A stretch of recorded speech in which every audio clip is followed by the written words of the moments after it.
Esto es Bitácora Creativa, el podcast donde Rulo Valdés y Bad Vector exploran el ADN del cómic, el cine y los superhéroes. Hola amigos, ¿cómo están? Bienvenidos a este cuarto capítulo de Bitácora Creativa con Xavi Bad Vector y mi amigo Rulo Valdés.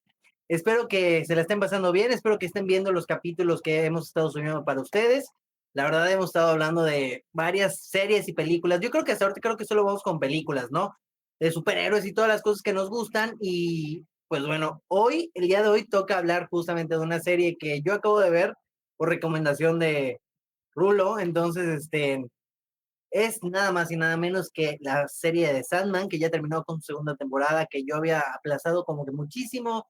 Dije, la voy a ver en algún momento, nunca la vi, pero ya la terminé. Y dijimos, es momento de hablar de esto, así que pues bueno, en este capítulo vamos a estar platicando de Sandman. Eh, Amigo, no sé si quieres decir algo antes de empezar como tal. Pues bueno, primero que nada, buenas noches, o buenos días, o buenas tardes, o donde sea que nos estén escuchando. Es un gusto ya llegar al cuarto capítulo. Pensamos que no lo lograríamos, entonces está bueno, porque ya brincamos el tercero, entonces ya nos pasamos la cábala por un número, ¿no? Entonces vamos bien.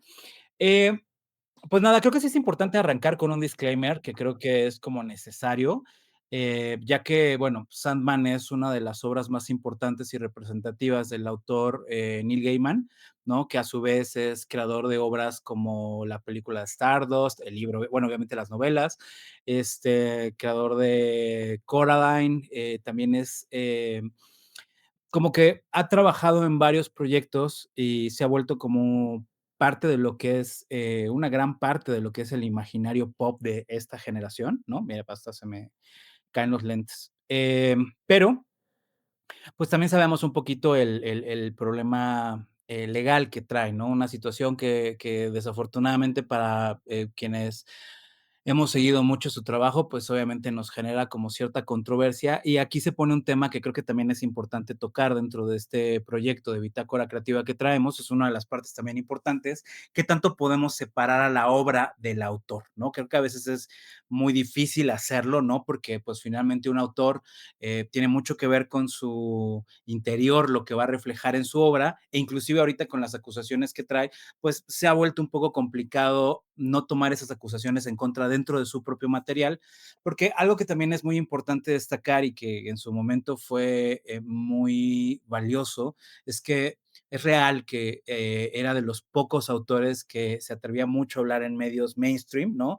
Y desde una tribuna como más famosa, por así decirlo, temas tan importantes como todo lo que tenía que ver con la comunidad LGBT, tocar temas como la muerte, tocar temas como el duelo, tocar muchos temas que son como muy importantes y que la mayoría de los autores en ese entonces no tocaban ni tomaban en cuenta, ¿no? Y presentar algunos de los personajes que además no solamente tenían que ver con esta parte de la comunidad LGBT con respecto a que pudieran ser, no sé, con la cultura gay o solamente, sino también cosas como la cultura transexual, cosas como tratar de hablar un poquito de estas cosas de una manera más abierta, pero además de una manera en la que se pudieran integrar a la historia de tal manera que no se sintiera esta vibra que tiene mucho, tristemente, hoy en día la gente con esto de la cultura woke, sino más bien con esta cuestión en donde de verdad estaba como intercalado. Entonces, pues bueno, nos interesa hacer este disclaimer, ya no me extiendo más porque pues es importante asumir que sabemos esta parte y hoy vamos a tratar de separar un poquito de eso porque creo que sí es importante hablar de esta obra, creo que tiene muchos elementos que aportan mucho y creo que en ese sentido ver la obra un poquito de fuera, creo que es como importante para poder seguir. Totalmente. Y, o sea, sí es algo que como que Rulo y yo platicamos justo antes de empezar como que a planificar el capítulo. Y pues al final, justo, ¿no? Desde mi punto de vista, creo que sí sería bueno en este caso al menos separar al autor justo de la obra. ¿Por qué? Porque qué buena está. La verdad, ya te lo había dicho, yo me enamoré mucho de todo lo que vi, de la serie como tal, las dos temporadas. De hecho, creo que me gustó un poquito más la segunda temporada. Siento que son, ¿cómo decirlo? Para mí son como mini películas. cada capítulo es como una mini película que, o sea, obviamente, pues tiene una continuación capítulo tras capítulo, pero se me hacen tan largos que para mí, que me gusta ver, pues, que, o sea, ver series que duren muchos capítulos, pues sí, decía, ay, qué bueno, ¿no? Padrísimo. Me la eché en 2 semanas, creo, más o menos, 3 semanas, o sea, parcial, porque quería de verdad como que verla como tal, pero pues igual, no sé qué te parece. ¿Nos vamos ya de lleno con la información o quieres decir algo antes? No, creo que además algo que está bonito y creo que por eso también es poco por lo que no podíamos evitar hablar de esta obra, es porque también ha sido una obra que ha sido como muy influyente dentro de lo que es no solamente el medio pop, sino también de los escritores. O sea, creo que Alan Moore junto con Neil Gaiman son 2 de los escritores más representativos, ¿no? Y hay una bonita, ¿no? Triada ahí de escritores, ¿no? Como junto con Morrison, que son como esta ola de escritores ingleses, ¿no?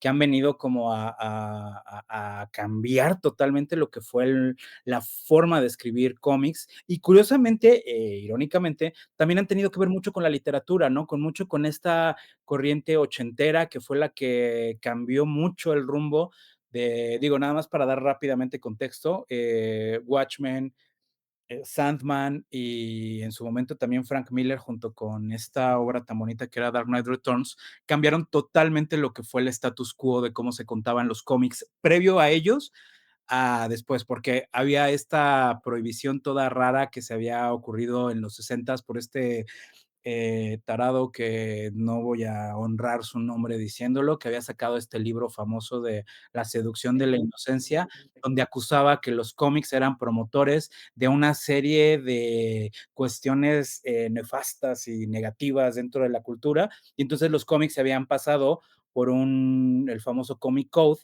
que era esta cuestión de tener que estar revisando una serie de papás, de padres de familia y una asociación toda ahí rara, ¿no?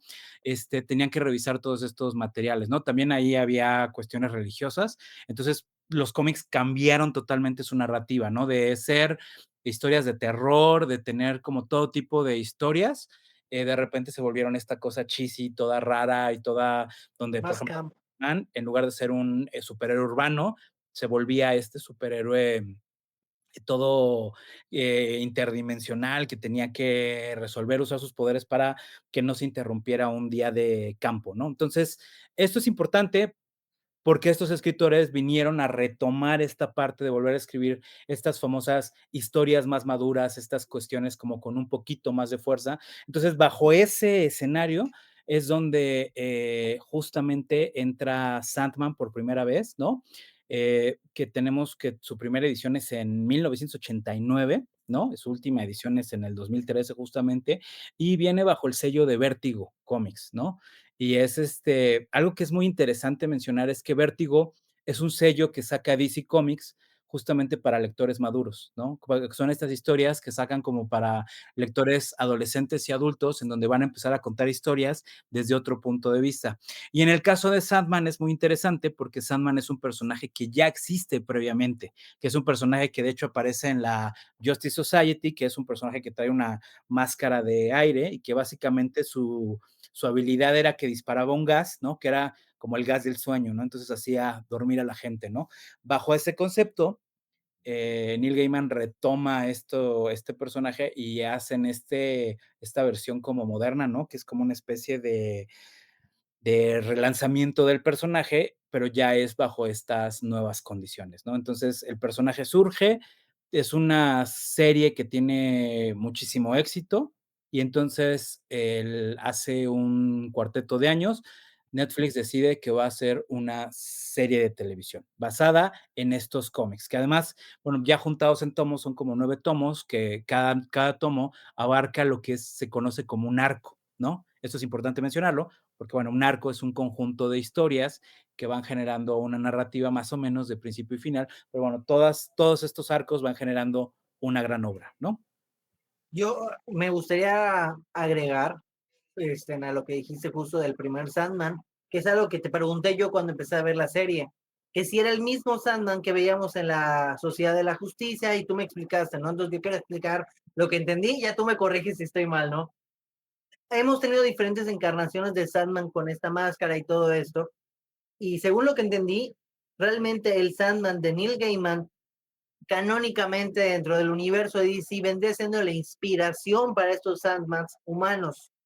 ¿Por qué? Porque, bueno, justamente Sandman, Morfeo, el dios del sueño, pues es como que vendría siendo la inspiración justo para estos nuevos Sandmans humanos, que de hecho en un capítulo de la primera temporada sale una especie de Sandman, ¿no? En humano, bueno, no es como tal un Sandman, sino que es como el sueño de un niño que estaba soñando que es Sandman, ¿no? Entonces, padrísimo. ¿Estoy bien? Es que justamente ahí es donde viene la parte divertida. Aunque Sandman viene desde esta parte del cómic, ¿no? Que está inspirado en este primer Sandman de la Justice Society, cuando retoman a Sandman, este personaje que es Morfeo, que bueno, para empezar a establecer un poquito en orden de ideas, Sandman es el dios del sueño. Bueno, más bien es el ente que representa los sueños.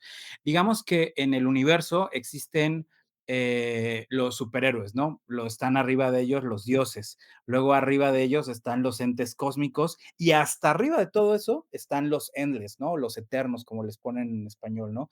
Que básicamente son la representación en sí misma de lo que su nombre dice. Ejemplo, en este caso, Sandman representa a Orfeo, que a su vez es Dream, ¿no? Que de hecho es un dato divertido de trivia que los 7 hermanos tienen nombres que empiezan con D, ¿no? Que son ¿Dónde? Desire, Destruction, Disappear, Death y Dream, Destiny.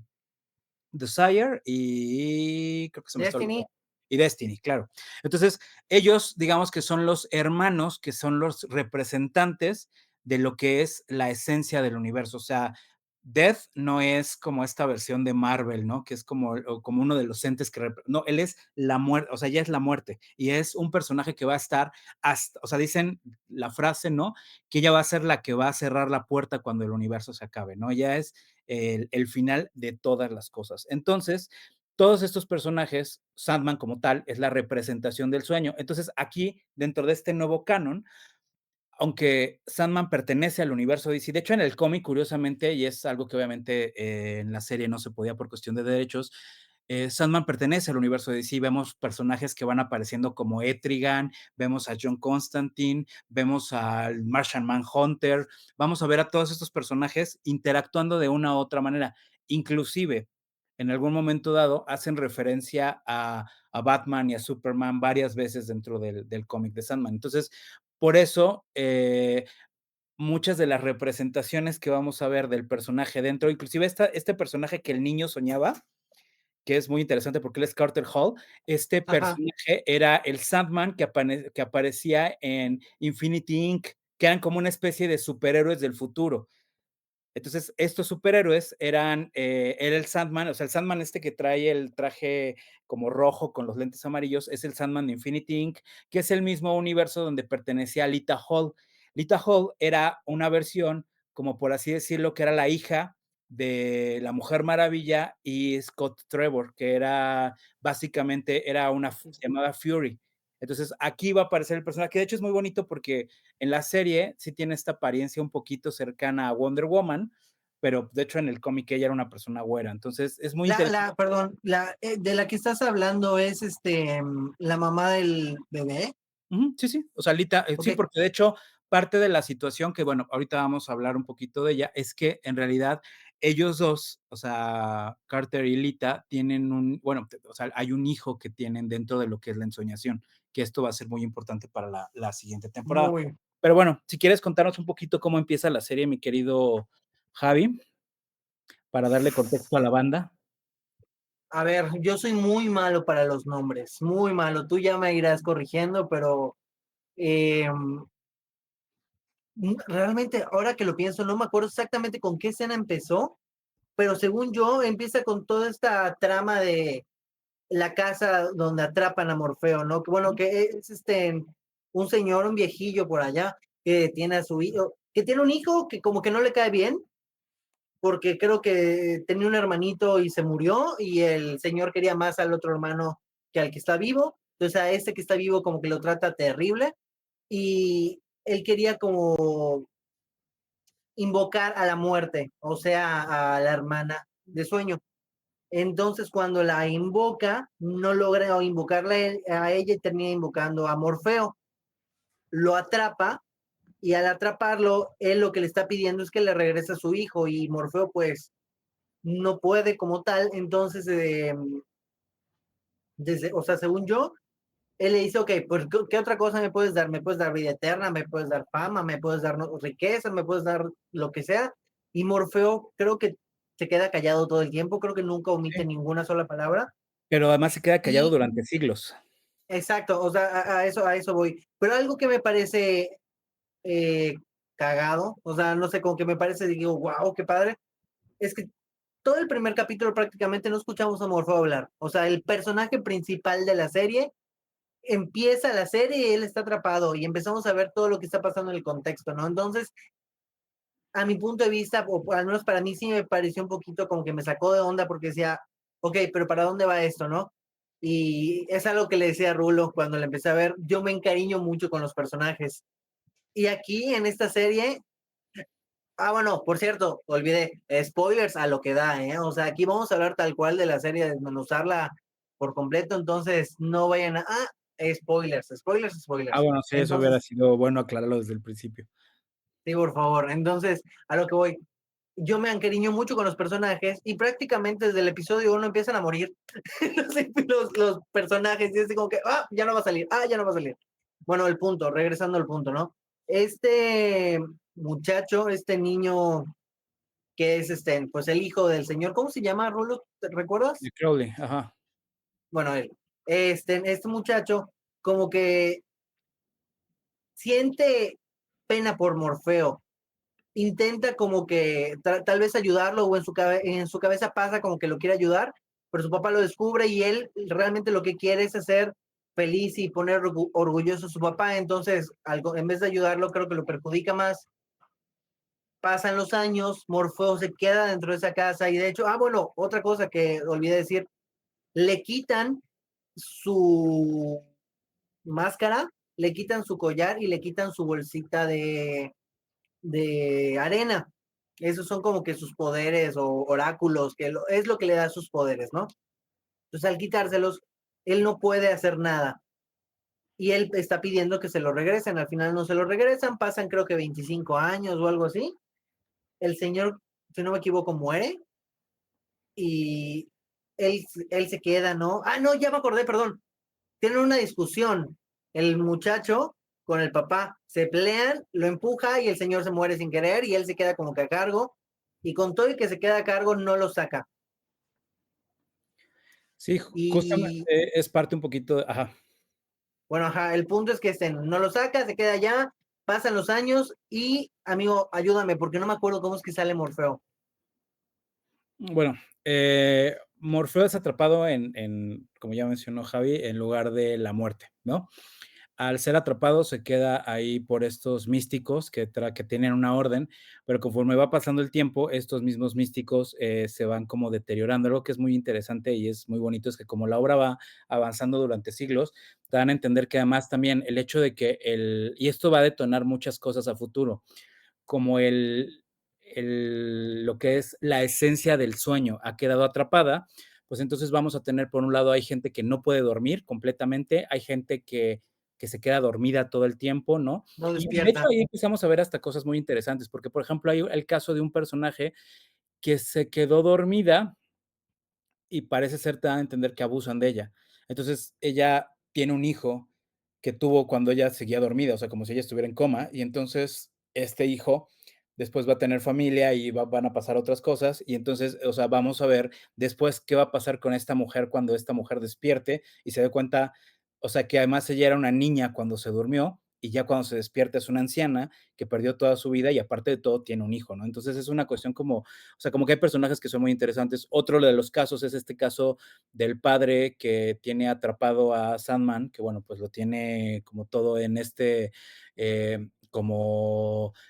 lo tienen en un ritual, tienen sal alrededor de él para que no pueda salir, ¿no? Entonces el problema es que tienen que estar cuidando todo el tiempo que él no se toque. Entonces, en algún punto, cuando el hijo se vuelve o sea, que se muere el padre y que él se encarga de cuidar a este hombre, él además tiene un tema interesante porque él tiene una pareja, entonces él quiere ya dedicarse de lleno a vivir con su pareja, porque además están atrapados, porque tienen que mantener ahí a Dream, ¿no? Entonces el problema es que en algún punto cuando él se acerca y se retira, mueve un poco de la sal que está en el suelo.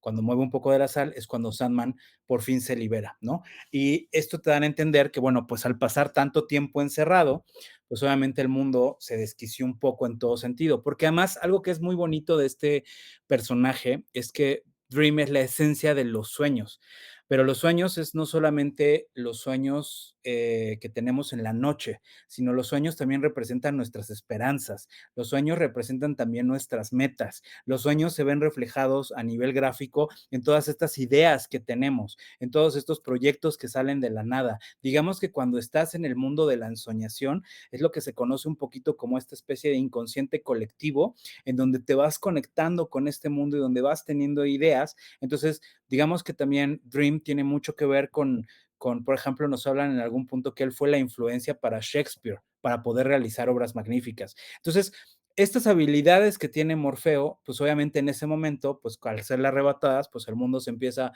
a volver un caos. Y entonces cuando él regresa por fin, él decide que tiene que retomar su manto como rey de este mundo La onírico, ¿no? ensoñación. Que se llama La Ensoñación, que también hace un poquito referencia a todo esto bonito pues ya saben, de las enseñanzas de Don Juan y todo este concepto, porque digamos que la ensoñación es como este concepto de todo psicomágico de lo que es el inconsciente colectivo, en el cual se va desarrollando mucho esta historia. Total, cuando Sandman recupera su libertad, él se da cuenta que tiene que recuperar sus 3 tesoros, que son básicamente su casco, su, bolsa Collar, de arena y su collar. rubí, ¿no? Y un Ajá. rubí. Y el punto es que esta es una parte bien divertida, es que estas 3 cosas las tienen 3 diferentes personajes de DC Comics, ¿no? Que bueno, en la serie los vamos a ver representados como, a John Constantine lo cambian como Joanna, ¿no? A Lucifer es el mismo Lucifer, parece si lo ponen ahí tal cual. Y este último personaje que en la serie obviamente no nos spoilerean, no nos dicen que él es, pues, John Dee, ¿no? Que John Dee es este personaje que en el universo de DC Comics, de hecho, también sale en la serie animada un capítulo muy bonito, porque, pues, es Doctor Destiny, ¿no? Que básicamente es un personaje que se parece como Skeletor, ¿no? Que tiene hasta la cabeza de cráneo y que él puede atacar en los sueños, ¿no? Así es. Sí, amigo, yo creo que hay algo muy importante dentro de esta serie. Creo que me voy a saltar un poquito algunas cosas, pero los personajes son muy entrañables, muchos. O sea, es algo que sentí con lo que conecté mucho en esta serie. O sea, por ejemplo, me gustaría hablar un poquito de la ensoñación. O sea, este reino de Morfeo. Para empezar, tenemos a Luciel, que es la bibliotecaria que prácticamente viene siendo pues su asistente personal, o sea, prácticamente es la segunda al mando dentro de la ensoñación, ¿no? La quise mucho, la quise Sí, sí, mucho sí. durante toda la serie, me encantó su personaje, me pareció muy linda, muy centrada, ok, yo sé cómo es mi jefe, no hay problema, o sea, bueno, porque hay que recalcar que Morfeo prácticamente todo el inicio de la serie es muy seco, muy, no te cae bien, no, o sea, sí empatizas con él por alguna manera, por todo lo que está viviendo y lo que sea, Pero es pero antipático. no se da a querer. ¿Por qué? Porque es muy seco, la palabra igual yo creo que podría ser un poquito mamón, entonces, como que, pero Luciel de hecho, voy a comentar cuando Morfeo sale de la ensoñación perdón, cuando Morfeo sale de el lugar donde está atrapado y regresa a la ensoñación, todos habían ido, todos los sueños y los personajes que vivían dentro de la ensoñación, todos habían ido, excepto, si no me equivoco, 3, que eran Luciel, Caín y Abel. Que Caín y Abel sí son los bíblicos, los primeros hijos de Adán y Eva, bla, bla, bla, bla. Personajes muy graciosos, la verdad me parecieron un buen gag cómico. Y bueno, Luciel se queda allá y todo eso, de poquito en poquito, pues Sandman la idea es que va a ir recuperando toda la ensoñación, la va a volver a construir como debe ser y va a volver a traer a la gente que vive dentro de la ensoñación. Y, bueno, y otra cosa, Matthew creo que se llama El cuervo. ajá, el cuervo, justo, Matthew vendría siendo como que su psychic, por así decirlo, o sea, eh, allá sí vendría siendo como que su compinche, su camarada, el que lo ayuda, ¿no? Es un cuervo que habla prácticamente, pero no solo un cuervo, es una persona real que falleció y reencarnó en un cuervo. ¿Estoy bien? Sí. Ok. Entonces, igual Matthew, ¿por qué lo crean? Porque Sandman tenía otro cuervo que estuvo rondando esta casa donde Sandman estuvo tantos años atrapado. Y si no me equivoco, el niño, el hijo del señor, lo mata de un escopetazo enfrente de Sandman y Sandman se pone muy mal. Ve su cara de ¡ah! Y bueno, después de eso crean a ese otro cuervo. O creo que lo hace Luciel, no recuerdo quién lo hace, pero ajá, el punto es que existe. Al principio como que no conectan, después van conectando. Eh, y bueno, allá empieza esta primera parte de la saga que vendría siendo recuperar sus amuletos o lo que le da el poder, que como dice Rulo, es el casco, el amuleto, o sea, el diamante, el zafiro, rubí, no sé qué es, y la bolsita de arena, ¿no? Em, ¿De cuál hablamos primero? Creo que del casco. ¿Cuál fue el primero que... Oh, El primero es no, según yo, es la bolsa de arena ok, con Joanna Constantine, si mal no recuerdo. Que bueno, ahí lo que está interesante, algo que también es importante mencionar es que de por sí, y eso fue en su momento una de las primeras polémicas que empezó a desatar la serie, es los cambios que tuvieron en cuanto al casting. Por ejemplo, Death, que es un personaje o bueno, Didi, ¿no? Como se le conoce cariñosamente al personaje, pues originalmente es una chica gótica, ¿no?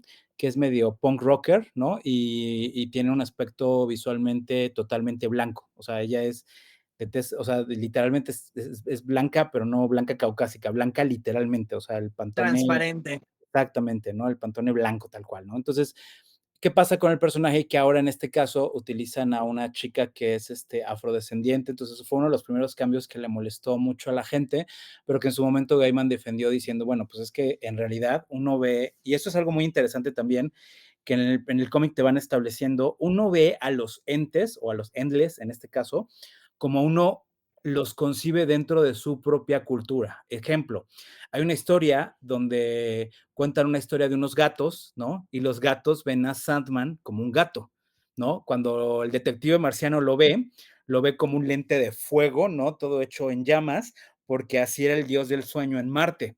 Entonces, si una persona lo quiere ver como una chica, lo va a ver como una chica. O sea, en realidad son muy asexuales y son muy totalmente vamos, no tienen ninguna etnia, ni ninguna raza, no tienen o sea, inclusive, o sea, si tú los vieras siendo parte de la raza de Linterna Verde de Tom Ree, lo vería con piquito y con... Entonces, eso es muy importante porque pues en realidad eso aplica lo mismo con la muerte. Entonces, eso fue una de las cosas que comentó pues Neil Gaiman como para sacarse un poquito esta parte de decir, bueno, pues es que ustedes la ven como ustedes la conciben, ¿no?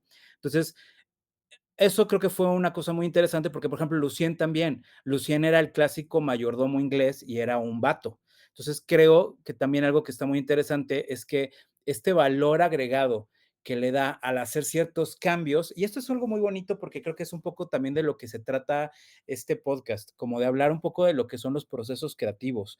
Algo con lo que trabaja Gaiman cuando empieza a hablar de este nuevo proyecto es que algo que sí hay que reconocer es que Sandman es muy hijo de su época. O sea, fue un cómic que se hizo en los 80s, obviamente salió en los 90s, pero fue toda esta elaboración en un proyecto que además tuvo muchos cambios de dibujantes y que se nota que cuando lo lees, que el proyecto va cambiando, digamos, o sea, empieza poquito muy parado dentro del mundo de superhéroes y poco a poco va tomando esta forma literaria rara que en su momento se vuelve un precedente por sí mismo. O sea, Sandman es o sea, es algo que no puedes definir como como un cómic de aventuras, de superhéroes, de bla, sino es Sandman, o sea, se volvió ya como un solo, un formato de contar, ¿no? Que es como esta fantasía onírica extraña. Entonces, es una obra que va evolucionando, porque además pues fueron también muchos años en los que el mismo autor va evolucionando, entonces obviamente el arte va cambiando. Entonces cuando se retoma en esta ocasión,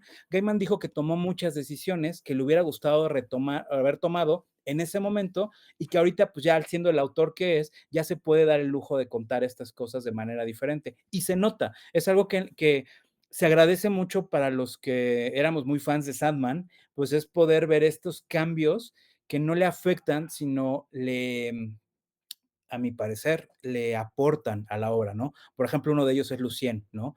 Que es justamente este personaje femenino afrodescendiente, ¿no? Que ya no tiene esta vibra de Alfred raro, ¿no? Sino que más bien tiene esta sensibilidad, pero a la vez es, pues, quien lleva todas las riendas de lo que es el mundo de la ensoñación. Entonces, vas viendo estos cambios de personaje que siento que se van volviendo muy, muy interesantes y muy creativos, lo que hacen que la misma serie vaya eh, ciñéndose dentro de su propia narrativa y vaya creando como su propio lenguaje, que a mi parecer lo logra de maravilla, ¿no?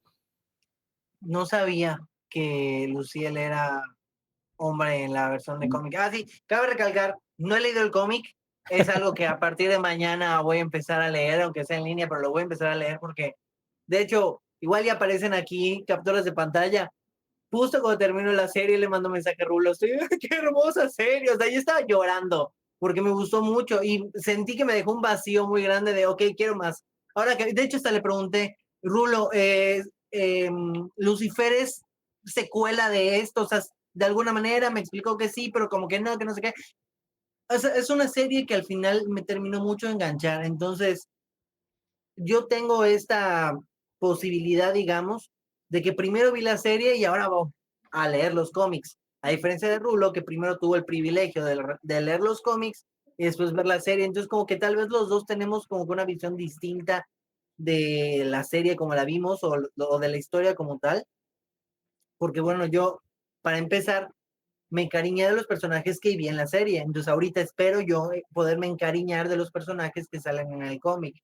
Que si no me equivoco, pues prácticamente son los mismos, nada más hay pequeños cambios, ¿no? Como comentabas, está Constantine, que en esta versión es Joanna Constantine, que me gustó mucho. O sea, hay varios personajes que te digo que como que... tengo varias preguntas, amigo. Entonces yo creo que igual podemos empezar con las preguntas. Este, ¿Qué onda con el Corintio? Nunca entendí bien su trip, o sea, o sea, ¿qué es? ¿Qué aquí viene? O sea, porque sí entiendo que es como que malo, pero a la vez no se supone que es malo, tiene que ser Es bueno. O sea, que son de las cosas creación del sueño, que pero son no es, o sea, interesantes. En realidad, Corintio es por sí mismo una pesadilla en esencia. O sea, al ok. ser un Corintio es este personaje que en lugar de ojos tiene dientes, ¿no? Ujú. Tiene una boca, ¿no? Y básicamente él es una pesadilla. Algo que de lo que trata Sandman como tal, y creo que queda más. A ver, vamos por partes. Primero, en el cómic es muy importante entender esto que mencionábamos hace un momento. Primero, es muy hijo de su tiempo.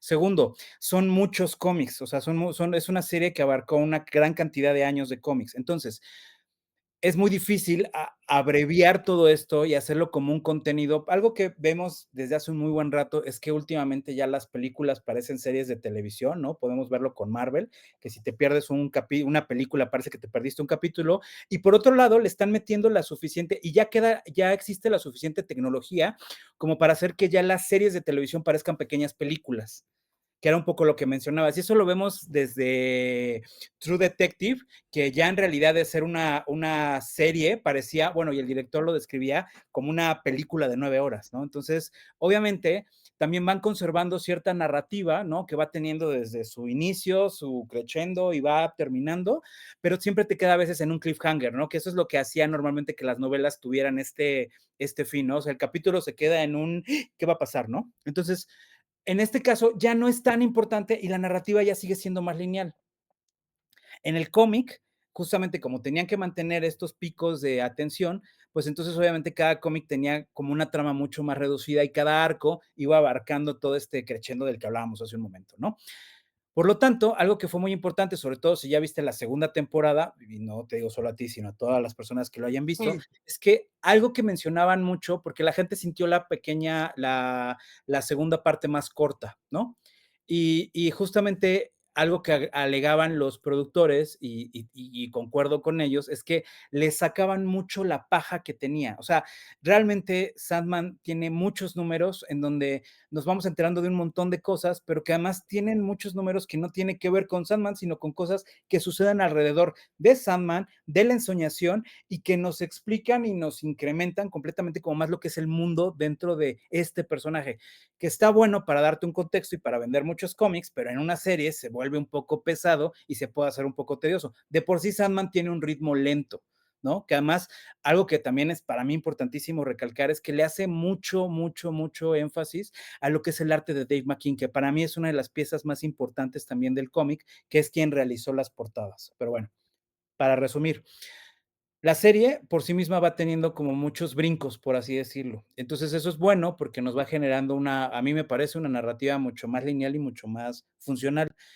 cosas que no tiene el cómic, que entonces obviamente nos corta. Entonces, si te gustó Sandman, es muy buena oportunidad para que empieces a leer los cómics, porque eso te va a ayudar a incrementar todo tu universo y entonces va a poderse uno volver el clásico mamador de decir, no, bueno, es que en realidad lo más importante era la novela, porque la serie no abarcó ni el 10%, o sea, y está bien, o sea, porque también creo que parte de la intención de la serie no es, y creo que además eso es algo que decía Alan Moore hace poquito, es que él decía que los cómics eran para hacer cómics y las películas eran para hacer películas y que a él no le gustaban las adaptaciones por eso precisamente, porque él decía es que no se puede adaptar algo que tiene códigos diferentes. Yo difiero totalmente, ¿no? Y desde la humildad más grande, creo que no tiene razón, porque creo que a uno cuando es fan, te gusta mucho ver en diferentes formatos, como algunas de las mismas historias, para ver desde el cine qué tanto le pueden aportar. ¿Sí explico? O sea, Seven es una gran película y The Batman es una gran película y aunque se basan casi en lo mismo, es muy interesante ver. Yo cuando vi la primera vez Seven pensé en, es que sí podrían contar una historia, una película de Batman con el Acertijo. Entonces cuando para mí sale The Batman es como, te juro, o sea, era mi geekasmo de decir, güey, es que esto era justamente como yo me imaginaba el que debía haber sido esta película y me encanta, o sea, me encanta poder verlo con toda esta parafernalia que tiene hoy lo bonito que es el cine. Entonces, yo creo que en este caso, la serie también le apuesta a eso, a hacer una adaptación de lo que es la idea del cómic. Y en ese sentido, yo creo que se queda muy bien. Creo que podríamos abarcarnos contándoles todo lo que es la historia de Sandman y podríamos no terminar, porque sí, tendríamos que tomarnos el mismo tiempo que tardó la serie. Pero nada más como para ir haciendo acotaciones, yo creo que los cambios de personaje fueron muy interesantes, creo que son muy acertados, creo que además tiene un casting que es inmejorable en casi todos los sentidos, o sea, escoger a todos estos actores, que además, ojo, son actores de un calibre muy pesado y son actores muy populares, o sea, tenemos a este actor que actúa de John Dee, que es este mismo actor que es este Lupin en las películas de Harry Potter, ¿no?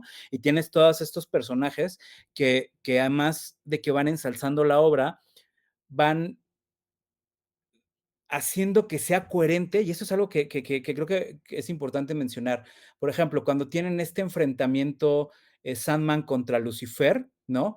Es un o sea, ¿cómo se puede pelear el sueño contra el infierno? Es una pelea metafórica. O sea, es una pelea donde los dos juegan como una suerte de albures, donde se empiezan a retar de una manera intelectual y todo esto lo vemos de una manera gráfica. En el cómic, con los códigos que tiene el cómic, es mucho más sencillo verlo porque al final del día pues, lo estás viendo ilustrado. Entonces, aquí es muy bonito cómo cuidan esos elementos y cómo los van llevando a esta versión gráfica, donde aparte tiene como como que un aderezo muy interesante de una fotografía impecable y una hechura máxima, ¿no? O sea, por ejemplo, la historia de los gatos es una historia que van a desarrollando con stop motion. Entonces es muy bonito el cómo van resolviendo estas historias de una manera en la que también verlo en televisión o bueno, verlo en una pantalla hace que sea una experiencia única por sí misma. Sí me voy explicando el punto que voy elaborando. totalmente. Yo creo que igual, como dices, no vamos a poder hablar de toda la serie como tal. Ya si ustedes quieren que hablemos de algo en especial sobre la serie, igual pónganlo en los comentarios y tal vez hagamos un capítulo 2. Pero yo creo que ahorita es importante que platiquemos de, pues, de lo que nos pareció lo más importante. Bueno, al menos a mí de lo que me pareció lo más importante, que son los siete eternos. Los siete eternos, los siete están brutales. O sea, tanto actores, actuaciones, como los personajes a mí me encantaron. Unos más que otros, la verdad debo decir. Este, pero ajá, yo creo que para meternos en el tema de los eternos, quiero preguntarte, amigo, ¿cuál es tu eterno favorito? ¿Por qué? Es, Pero sin contar a Sandman. Ay, es muy difícil de decir porque a mí en lo personal, bueno, creo que a todo mundo le encanta Didi, ¿no? A mí también, creo que es uno de los personajes más hermosos.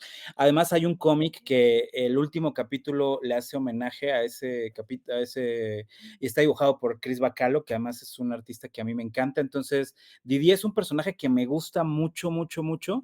Pero la verdad, si te soy honesto, a mí Disappear es un personaje que me parece muy, muy, muy interesante,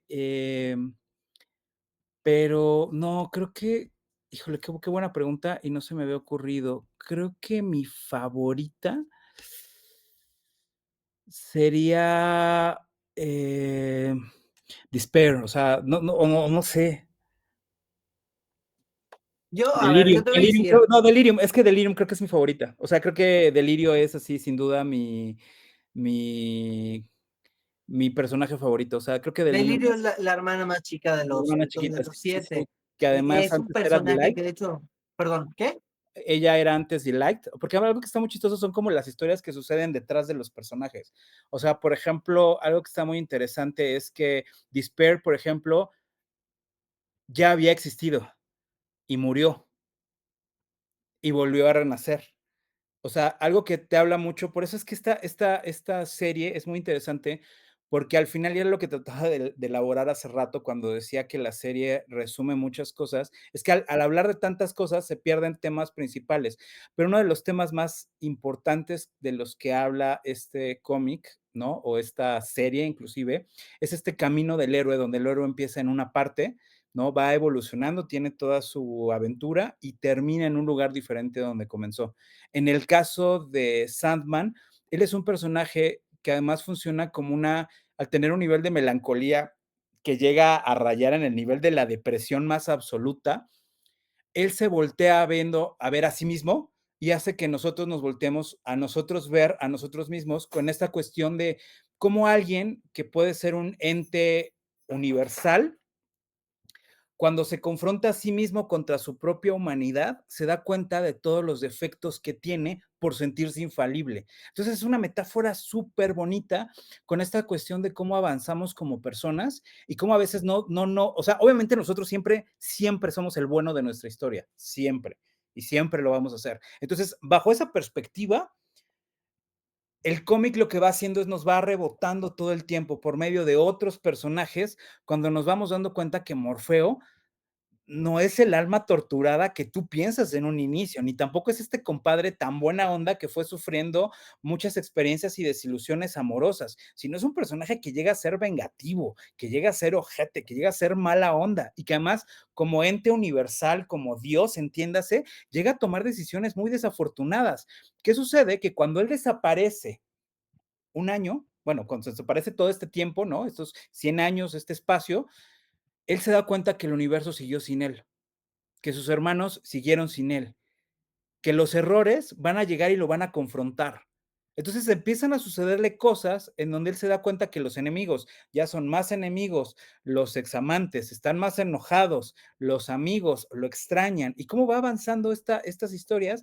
En donde él se va dando cuenta que también tiene estas facetas como ser humano en el que ni todo es enteramente blanco, ni todo es enteramente negro. Y esto va haciendo que el mismo personaje vaya sufriendo una evolución. Entonces, sus hermanos también son un reflejo de eso, porque, por ejemplo, por eso también me cuesta mucho trabajo no mencionar cuando dices a mis favoritos, por ejemplo, el caso de Destruction, que Destruction, entiéndase que es la destrucción, y Destruction deja su papel de Destruction al decir, es que yo no me necesitan, o sea, ellos ya son muy buenos destruyéndose solos. Claro, Entonces, ¿qué tengo que hacer yo? Entonces él se da cuenta que lo que necesita es hacer otra cosa y se vuelve artista. Y es muy divertido porque aparte como artista es muy malo en esencia desde una perspectiva de nosotros, pero en realidad no puedes definir que el arte sea algo malo porque él está creando de la nada.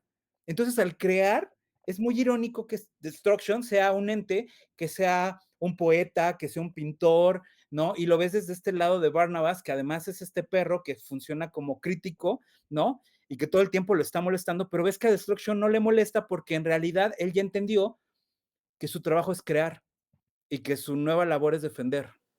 Tengo una duda, amigo. ¿De dónde sale el perro? ¿De dónde sale Barrabás? O sea, porque allá No lo sabemos. tampoco en el cómic te lo No, explican, no, no, simplemente es un aparece. perro que él va agarrando y, pues, es un perro que habla, básicamente, y que además es un Ajá, perro que tiene es como un poco, lo que representa Matthew. O sea, en realidad, ajá. al final, tanto Matthew como Barnabas son representaciones un poco de nuestra conciencia.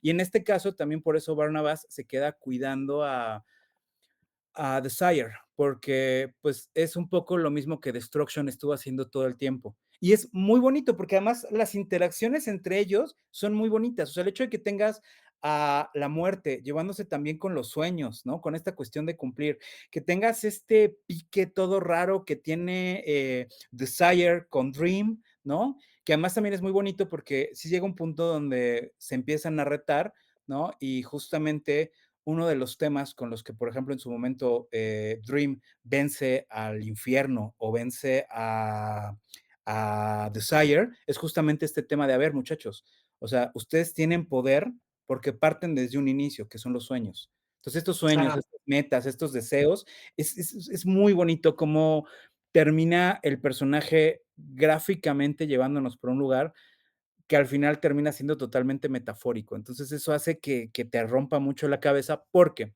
ya para ir cerrando la idea, Dream va a tener que enfocarse con el tema de la muerte, pero también nosotros vamos a entender que la muerte no es más que un paso para otra cosa. Entonces, cuando Dream va a tomar esta decisión, él mismo va a entender que él va a evolucionar en otra cosa. Y esto no quiere decir que la muerte no exista, sino te hablan de la muerte como, no como un final, sino como un principio de otra cosa. Entonces, en este concepto donde empieza a, a entenderse qué sería lo que es la muerte de un sueño, es una metáfora que te lleva a unos niveles muy románticos, muy, pues, que son muy elusivos a esta cuestión material, ¿no? Por decirlo de alguna forma, ¿no? totalmente. ¿Cómo vamos de tiempo? ¿Todavía nos queda tiempo para seguir platicando o todavía ya tenemos que ir cerrando? Ya vamos Me cerrando, gusta. ¿no? Ya son 47. Bueno, ok. Voy a regresar a tu último punto. Pues sí, o sea, justo o sea, creo que hay algo igual antes de que pasemos a otra cosa de lo que me gustaría hablar, retomando. Desire, Deseo, es uno de los personajes de los Eternos que menos me gustó, ¿eh? O sea, creo que me desespero mucho el hecho de que quiere ver el mundo arder, ¿no? Y quiere ser esta competencia directa con Sueño, como Orfeo, ¿no? No me terminó de encantar, no me terminó de enganchar el personaje. Entiendo por qué está y por qué existe, y como personaje y como pues creador, por mi parte, creo que lo puedo entender y lo aprecio y me gusta, pero no me gusta como audiencia, no me terminó de enganchar. Y aparte otra cosa que me gustaría mencionar, que no sé si yo lo veo así y estoy mal, o sea, yo lo voy a soltar y ahorita lo platicamos a ver qué dices. Si te das cuenta, la mayoría de los personajes LGBT son malos. Y eso es algo que me resaltó. No, porque también tienes esta chica, de hecho, a mí se me hizo muy bonito que cambiaran un poquito el final, se me olvidó ahorita el nombre, de la chica que fallece cuando están, bueno, cuando se desata el incendio que están buscando a Destruction. Y es muy bonita la historia de este personaje que les ponen como guardaespaldas, ¿no? Que de hecho es una chica trans, y es muy bonita su historia, porque además te hacen todo este establishing de cómo ella evoluciona y llega a esta parte donde ella se admite como persona trans, y es, o sea, algo que, puta, a mí, o sea, todavía me acuerdo y se me cierra un poco la garganta, que ella viene de un pueblo en donde todos estos cabrones son unos derechistas que traen este tema de casi, casi como naces, te mueres, ¿no? Y que los ojetes cuando la entierran con su nombre de hombre. Y es horrendo. Y entonces es hermoso cuando ves que llega a la muerte y está hablando con ella y que le dice, ¿no? Así como, "Oh, ¿qué onda, no?" Y ella, mira, no importa porque fui libre, ¿no? Y entonces ves que la muerte cambia el nombre de la lápida, ¿no? Y es como dices, puta, o sea, esas son de las cosas que creo que, por lo que es muy triste que esté pasando toda esta situación, porque creo que la obra como tal propone muchas cosas y maneja, además hay que recordar que ya a estas alturas no es solo Neil Gaiman, o sea, es todo un equipo gigante, gigante, De enorme hecho, de según gente. yo, la segunda temporada, él no estuvo tan implicado como tal, fue En la más, parte de guión sí, pero, o sea, algo que hay que sí, recordar es que, o sea, una serie son los showrunners, los camarógrafos, los fotógrafos, o sea, toda la gente que está productores. implícita dentro de este proyecto, se nota que le tienen un amor al proyecto, a lo que están contando. O sea, cada frame va contándote poesía en ese sentido. Entonces, creo que la serie por sí misma, hablando, ya quitando un poquito esta parte y hablando de todo lo que hace el crew, o sea, es fabuloso. Y yo difiero, o sea, yo sí creo que todo, o sea, hay personajes que, o sea, pues, inclusive, Joanna Constantine, o sea, ella es, Mm, abiertamente okey, y es un te doy la personaje. razón en ese punto, pero si te das cuenta, igual todos los que vendrían siendo como que hombres, o sea, por ejemplo, Loki, el que era la pareja de Loki, tenemos al hijo de, Bueno, de el que pero es que atrapa, que ellos, también como que a es un medio ahí villano. ahí lo que también funciona, y también es un hecho real, y eso es una parte muy interesante, es que algo con lo que juega mucho Sandman es con esta parte de los arquetipos, algo que es, y te lo mencionan mucho, o sea, de hecho, o sea, los personajes que aparecen no son cualquier personaje, o sea, Loki es en esencia, porque de hecho tiene una versión de Thor muy interesante, porque es más parecida a lo que es Mitología. la mitología, ¿no? Y tienes a Loki por un lado que está haciendo dueto con Puck, que además me encantó que Puck fuera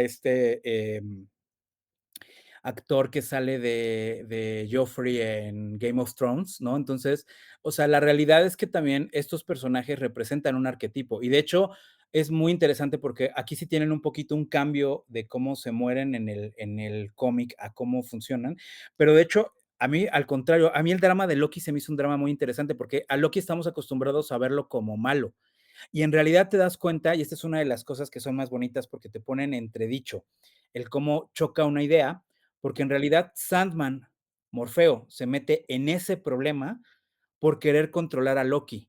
Y el enojo que trae Loki, y que se me hace magnífico, es que Loki odia ser controlado.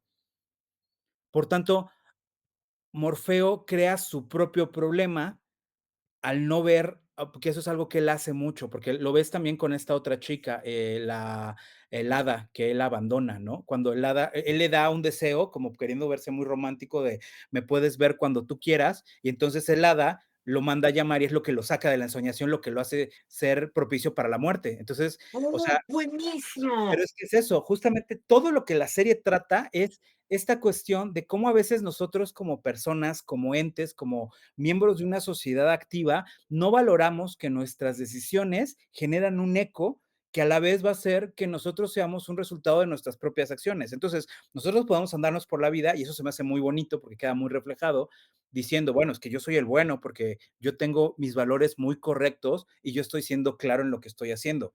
La realidad es que también importa cómo la gente recibe estos elementos, cómo traduce esta información, y aunque no podemos hacernos responsables de las decisiones de las otras personas, también el hecho de no observarlas hace que en este caso, por ejemplo, personajes como Loki sea como, pero ¿qué carajos te hizo pensar que Loki iba a cumplir un trato cuando él es por sí mismo el dios Del engaño. el engaño? O sea, es como la esencia de lo que es. Entonces, ahí te digo, no tiene que ver, yo siento que no tiene que ver tanto con esta cuestión de la sexualidad, sino como del arquetipo que estamos tratando, bueno, que está tratando de representar dentro de la obra, y por eso es que también se me hace muy valioso, porque hay personajes, o sea, por ejemplo, en este último capítulo donde nos cuentan esta historia de muerte, donde ves a esta niña que de repente está platicando y están hablando sobre el valor de la vida y ella le dice, o sea, esta niña le habla sobre el abuso que sufrió de su papá, de los amigos de su papá, de cómo la caracterizaban como hombre y porque pues la gustaba, la llevaban a estos viajes de pesca donde todos abusaban de ella y cómo ella cuando despertó en el hospital y que tenía al ojete de su papá que estaba preocupado porque no fuera ella a hablar, ella se dio cuenta de cuánto amaba la vida. Y esto a mí en lo personal me rompió la cabeza porque es justo eso. O sea, te hablan de estos arquetipos, cómo valoran, ¿no? A través de la muerte podemos ver estas historias de cómo la gente ama la vida, ¿no? Porque además la muerte, algo que es muy bonito y te establece muy claro es que ella no tiene un juicio. O sea, ya no decide a quién se va a llevar y a quién no se va a llevar, porque la vez cuando se lleva al viejo, cuando se lleva al chico que está jugando pelota, cuando se lleva al bebé, o sea, ella no decide a quién se va a llevar, ¿sí me explico? Y es Totalmente. muy bonito porque tienes estos gags donde de una manera muy romántica te vas dando cuenta cómo los mismos entes no son dueños ni de su propio destino, ni son dueños de lo que es la esencia de lo que son. O sea, Destruction no necesita, y eso es lo bonito, Destruction está ahí demostrándonos que no necesita ser Destruction para que las personas se destruyan, pero Sueño nos enseña que tampoco necesita estar ahí para que las personas sueñen. Entonces eso Claro, también hace que nos responsabilicemos y el personaje por sí mismo se responsabilice de sus propios actos. totalmente. Pues bueno, amigo, yo creo que para ir cerrando como tal el capítulo, ¿qué te parece si te pregunto cuántas bolsas de arena le das a esta serie?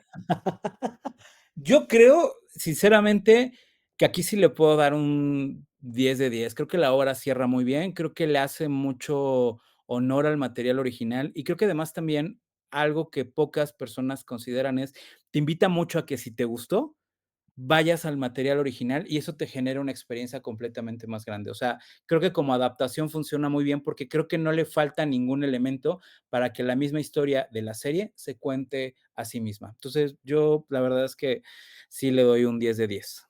¿Tú? Muy bien, muy bien. También, sí, sí, sí, o sea, yo creo que hasta 12 le daría de 10, ya sabes, o sea, tú sabes lo mucho que me gustó, o sea, cabe aclarar, yo soy más de la parte de superhéroes y todo eso de DC Comics, sin embargo, cuando Rulo me la recomendó y me dijo, te va a gustar, no me gustó, me encantó, o sea, de hecho, la primera semana que estuve viendo la serie, soñé con Sueño, soñé con Morfeo, y cuando terminé la serie, soñé con muerte.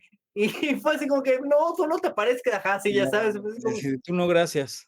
sí, no, justo, y o sea, y en mi sueño nada más me acuerdo que me dijo algo bonito, lo que sea, ni me acuerdo qué fue, pero estuvo bonito, y me acuerdo que nos acostamos a pensar, no sé qué onda, Bonito. pero el punto es a lo que voy, me enamoré de esa serie, de verdad es una serie que si me dijeras, va a haber una segunda temporada con este nuevo dios del sueño, que bueno, no dios del sueño, es esta Claro, nueva claro. entidad del sueño que cabe recalcar rapidísimo, Morfeo muere. Si quieren saber por qué muere, vayan y véanlo. Este, y llega otro personaje que ya habíamos platicado, que es este niño que nace dentro de la ensoñación, que de hecho, según lo que yo entiendo, desmiénteme si estoy mal, vendría siendo nieto de Hombre Halcón. Ok, ajá, sí, sí. ¿Estoy bien? Sí, sí, sí, está como Entonces, interesante este concepto. Ajá.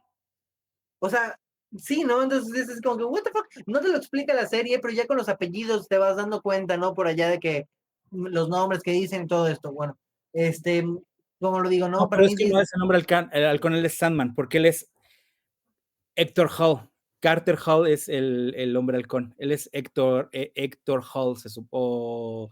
Héctor Hall, este es un nombre raro. Daniel Hall es el niño, sí, por eso, él vendría siendo el nieto. el nieto. Ajá, porque te digo que se supone que son de estos superhéroes de Infinity Inc., que son como No, futuristas. pero ¿sabes qué? O sea, según yo, el que hace de Sandman, al menos dentro del sueño, en la serie no es él, es el hermanito de Rose. Ajá, sí, sí, de Rose Walker. Ajá, sí, sí, es un tema bien raro, pero bueno, Sí, sí, sí, sí. vean la serie. Pero bueno, el punto es que sí, la me encantó, 10 de 10, 20 de 10, la verdad te digo, seguiría viendo, me encantaría seguir viendo más temporadas con estos personajes que me gustaron y pues bueno, ahorita ya es turno de ustedes, díganos igual qué les pareció la serie, qué les gustó, qué no les gustó, qué le meterían o qué le quitarían. Igual cuéntenos qué onda con los cómics, ya los leyeron, qué les parecieron, me lo recomiendan o no me lo recomiendan. Que aunque no me lo recomienden, sí los voy a leer. Ya estaremos platicando tal vez más adelante de los cómics, pero pues bueno, para mí 10 de 10, increíble serie. Y bueno, creo que con esto cerramos. Queridos amigos, muchas gracias por escucharnos, muchas gracias por estar aquí con nosotros. Esperamos que de corazón todo este rollo les haya inspirado para que vayan y corran a ver ya sea la serie o leer el cómic. Y pues nada, ahora sí que el clásico, pues suscríbanse, agradezcan, aquí estamos. Síganos en nuestras redes sociales, a mí me Síganos. encuentran como Bad Vector y a Rulo lo encuentran como Yo soy como Rulo-Valdés, doble S. Rulo-Valdés con doble S, así me encuentran en Instagram, Twitter, bueno, X, Facebook, Así Tinder, es. o sea, no hay bronca. Y también, obviamente, el agradecimiento, como siempre, a nuestros amigos de Geekly Network, que pues obviamente si nos están viendo acá es porque pues es nuestra casa. Gracias, síganos también en sus redes sociales, porque pues igual se vienen más episodios, ya estamos planeando nuestros próximos episodios, que ¿damos spoiler o no damos spoiler? Sí, tú suéltalo. Pues bueno, saben que yo ahorita termina este episodio, yo me voy a ver Peacemaker, primer capítulo de la segunda temporada. Entonces, el próximo capítulo, si bien nos va, tal vez sea en vivo, tal vez no, todavía lo estamos definiendo, pero vamos a estar hablando de los episodios de la segunda temporada de Peacemaker. Entonces, véanlo antes de ver los capítulos, porque Va a haber vamos harto a spoiler. detallar todo. Sí, sí, sí. Pues nada, pues nos vemos entonces la siguiente semana. Nos vemos, amigos. Gracias por todo. Cuídense. Bye, bye.